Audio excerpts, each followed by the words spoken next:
Vedete questo cane? Questo cane non è un semplice pezzo di stoffa.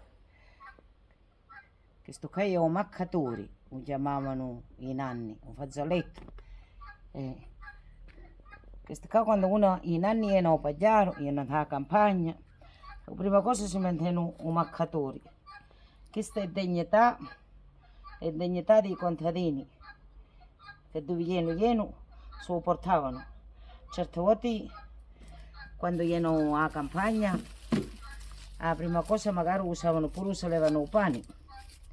Mettevano quello che avevano, pane e formaggio, pane e alivi, pane soprassata, quello che avevano mettevano, quando era netto. Appena arrivavano e poi si mettevano alla testa. Che è dignità questa qua è dignità dei lavoratori, dei contadini.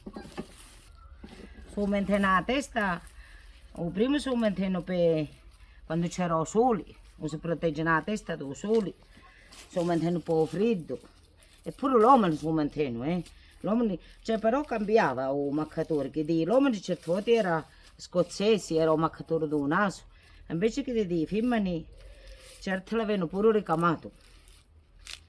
Si usava pure per la messa, sapete? A messa si mettevano, gli anziani si mettevano il lutto, perché andava a sa che avevano il lutto e non si lo cacciavano. Che i signorini si mettevano colorato.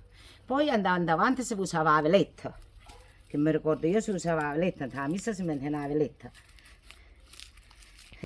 Serviva pure per si asciugare la sedura, che poi i cristiani lavorando, certe volte la cacciavano, si sciacquavano la faccia, guardavano dalla parte dritta e si studiavano. Aveva tanti usi. Una volta quando emigravano, la prima cosa sapete che facevano? Mettevano un maccatore in che dava le cede ai cartoni. E quando arrivavano là a terra lontana, dove emigravano ognuno, la prima cosa che facevano, si stiavano la faccia, che volevano sentono un profumo della terra sua, dei genitori, dei nanni. E ne mettevano più di uno. Non vi credete che ne mettevano uno solo. Figlioli, le tradizioni sono come le radici nostre. Non abbiamo, ci facciamo mai o si perdono. E questa è dignità. Quando ci vedete una maccatura alla femmina nella testa, è dignità del lavoro. Che la prima cosa si mette un maccatore. Sapete i nanni che ti dicevano sempre? Va, metti una maccatura alla testa, va.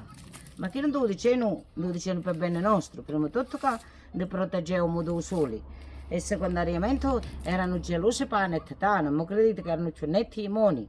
E non malati si facevano pane, facevano cose, non mi potete capire, non mangiare, nella cucina.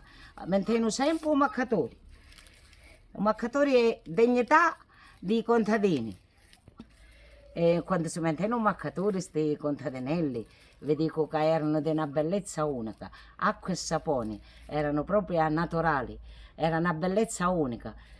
Le tradizioni non mi abbandoniamo perché sono proprio a radice nostra e noi mi manteniamo. Vi saluto.